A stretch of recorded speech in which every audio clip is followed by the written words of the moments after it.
ঢাকার একটি ব্যস্ত পোশাকের গুদামে তানভীর তার কাজ শুরু করে। চারদিকে কাপড়ের স্তূপ আর বিশৃঙ্খলা। কোনো একটি নির্দিষ্ট পণ্য খুঁজে পেতে কর্মীদের ঘণ্টার পর ঘণ্টা সময় নষ্ট হচ্ছে। তানভীর বুঝতে পারে এই বিশৃঙ্খলা ব্যবসার গতি কমিয়ে দিচ্ছে। সে মনে মনে ঠিক করে এখানে সে আধুনিক ব্যবস্থাপনার ছোঁয়া আনবে। গুদামের মালিক কাদের সাহেব খুব দুশ্চিন্তায় ছিলেন। তিনি তানভীরের কাছে এসে বললেন, তানভীর, এভাবে চললে আমরা সময়মতো শিপমেন্ট দিতে পারব না। ক্রেতারা অভিযোগ করছেন। তানভীর শান্তভাবে উত্তর দিল, চিন্তা করবেন না স্যার, আমি 5S পদ্ধতি প্রয়োগ করে এই গুদামের চেহারা বদলে দেব। তানভীর পুরো গুদাম পরিষ্কার করার একটি বড় পরিকল্পনা হোয়াইট বোর্ডে এঁকে ফেলল। সে জানত 5S পদ্ধতির প্রথম ধাপ হল বাছাই করা বা সিডি। সে গুদামের সব কর্মীকে নিয়ে একটি সভা করার সিদ্ধান্ত নিল, যাতে সবাই এই পরিবর্তনের অংশ হতে পারে। কাজ শুরু হল প্রথম ধাপ দিয়ে অপ্রয়োজনীয় জিনিস বাছাই। তানভীর আর তার সহকর্মী ঈশিতা মিলে নষ্ট হয়ে যাওয়া কাপড়, পুরনো কার্টন আর অপ্রয়োজনীয় কাগজগুলো আলাদা করতে শুরু করল।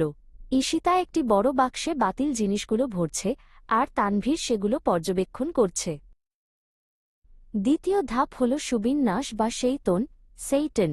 তানভীর প্রতিটি তাক এবং বাক্সের জন্য নির্দিষ্ট জায়গা নির্ধারণ করল। সে প্রতিটি তাকে রঙিন লেবেল বসাতে শুরু করল, যাতে দূর থেকেই বোঝা যায় কোন তাকে কি আছে। এখন প্রতিটি জিনিসের একটি নির্দিষ্ট ঘর তৈরি হল। এরপর এলো সেইসো বা পরিচ্ছন্নতা।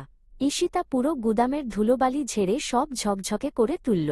সে জানত, পরিষ্কার কর্মক্ষেত্র শুধু দেখতেই সুন্দর নয়, এটি কাজের নিরাপত্তাও বাড়ায়। ঈশিতা যখন গুদামটি পরিষ্কার করছিল, তানভীর তাকে সাহায্য করার জন্য লাইটগুলো ঠিক করে দিচ্ছিল। চতুর্থ ধাপ হল মানদণ্ড নির্ধারণ বা সেই কেৎসু। তানভীর একটি নতুন চেকলিস্ট তৈরি করল এবং কাদের সাহেবকে তা দেখাল। সে বোঝাল যে প্রতিদিন এই নিয়মগুলো মানলে গুদামটি আর কখনোই আগের মতো অগোছালো হবে না। কাদের সাহেব তানভীরের পেশাদারিত্ব দেখে মুগ্ধ হলেন। সব শেষে এলো শীতসুকে বা শৃঙ্খলা বজায় রাখা। ঈশিতা গুদামের কর্মীদের প্রশিক্ষণ দিচ্ছিল কিভাবে 5S পদ্ধতি প্রতিদিন পালন করতে হয়। তানভীর পাশ থেকে দেখছিল ঈশিতা কত সুন্দরভাবে সবাইকে নিয়মগুলো বুঝিয়ে বলছে। এটি এখন তাদের অভ্যাসে পরিণত হয়েছে। ফলাফল হাতে নাতে পাওয়া গেল। কয়েক সপ্তাহ পর তানভীর একটি স্টপওয়াচ নিয়ে পরীক্ষা করল। আগে যে পণ্য খুঁজতে 30 মিনিট লাগত, এখন তা মাত্র 20 মিনিটে পাওয়া যাচ্ছে। অর্থাৎ পণ্য খোঁজার সময় 30% কমে গেছে।